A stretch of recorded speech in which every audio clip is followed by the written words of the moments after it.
What is going on, everybody? Welcome back to another episode of the A24 Archive. This is the segment on my channel where I go through A24's entire catalog from the first film that they released all the way to whenever I get caught up. And I'm actually very excited about this episode today because this is one of the films in A24's catalog I have seen before. And this is one of the films in A24's catalog that I feel like is very misunderstood. I feel like it was a product of poor marketing at the time that it was released. And I remember seeing this film in the theater and I'd barely seen one trailer for it. So maybe it's because I went into it with very different expectations that I was absolutely blown away by this movie. The first time I watched it, I really liked it a lot.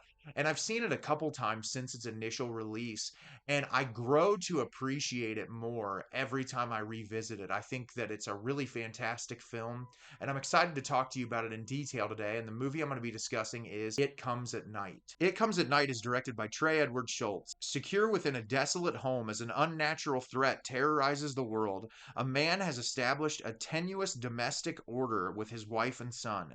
But this will soon be put to the test when a desperate young family arrives seeking refuge. So this is another repeat A24 director. This is Trey Edward Shults, who I've already reviewed his film Krisha, and later on in 2019, I believe, he released the film Waves. So he's worked with A24 three times in his career, but this was the second time that he worked with them. And if you did not watch my review, I loved Krisha. And what I love so much about that movie is it's very small scale. It all takes place in one house, and it is a master class in building tension through not only wonderfully written dialogue, but really intense character interactions and through great performances from Trey himself, who acts in Krisha, and also everyone else that shows up in that movie is phenomenal. And I love Krisha a lot. And I remember I had not seen Krisha before I saw It Comes at Night originally. And I went back and watched it, and it made a lot of sense to me that it was from the same director. But this is obviously pushing more from outside looking in into horror territory. Now, I've had a large conversation on my YouTube channel before about what is horror. To me, horror is anything. I think real life horror is often more scary than supernatural horror. And what this film is it's real life horror. It's real life terror set up through the lens of this post apocalyptic idea that is loosely conveyed to you. So at the beginning of the film, we're introduced to Paul, played by Joel Edgerton, and he lives at home with his wife Sarah and his son Travis. And at the very beginning of the film, we get this horrific scene of his wife's dad covered in all of these nasty looking scars. He is just like breathing heavily, and they're surrounded him. It's the very first shot of the film. They have gas masks on.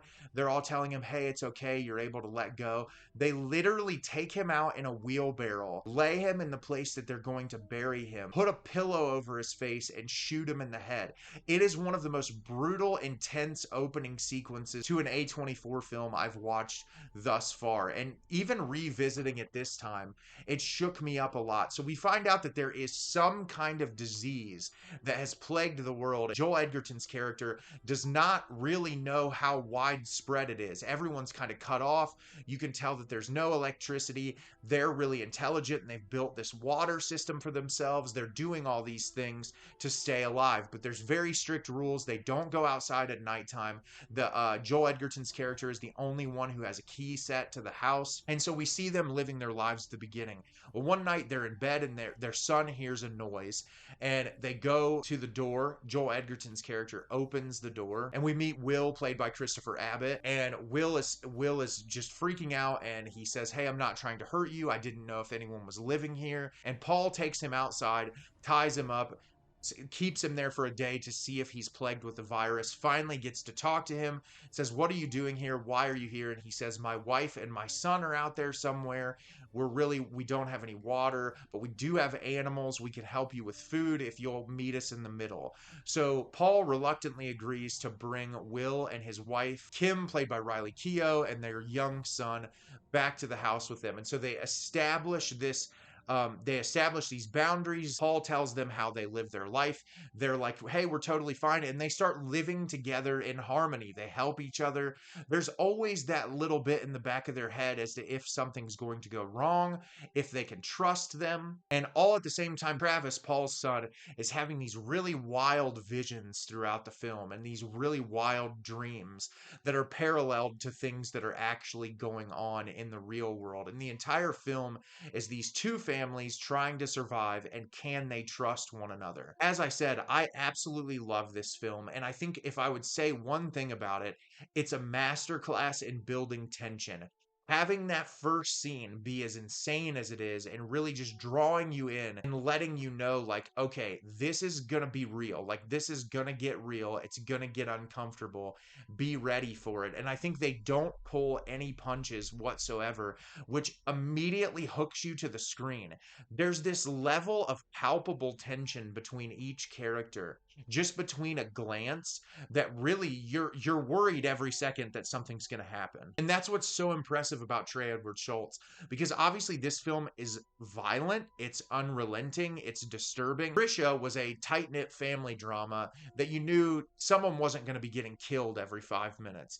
But I think what he did was take how great of a director he is at building that tension between the family, moved it into horror elements, into more anxiety and suspense ridden drama involving people being able to be murdered, and just translated it over in a way that works perfectly. And I think a lot of it too has to do with the phenomenal performances. As I've said before, I'm a huge Christopher Abbott fan. Riley Keough is another actress who I absolutely love.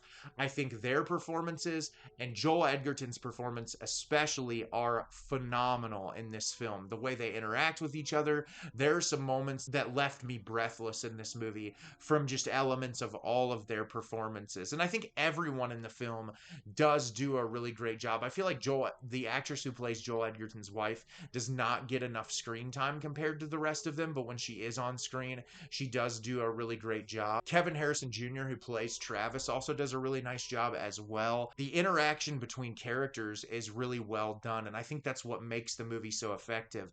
The other part of the film that I think makes it work so well is the fantastic cinematography. The cinematography in this is incredible. I think it just builds the space so well, and towards the end of the film, Trey Edward Shults does something really interesting where he starts making the aspect ratio smaller. He does it in a way that's so subtle that you're barely attentive to it until like towards the very last shot, and he's just closing the space in on these characters. And I think it's brilliant when a director can use cinematography to kind of elevate the theme that it's trying to explore. And really what this film is putting these characters in this space and making them slowly lose their minds because they're constantly questioning everything. You have this disease that if you're even like slightly exposed to it, you're dead. There's no coming back from it. There's no cure.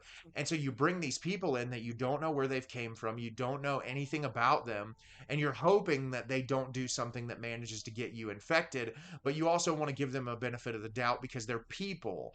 And so I think that's really what all these questions in your head about how would you approach this situation if you were in the situation. I think it's really interesting because some people might see Paul's character as overreacting or doing a bit too much, but he really just wants to take care of his family, and he doesn't know the extent of everything that's going on in the outside world. So is it really being overprotective?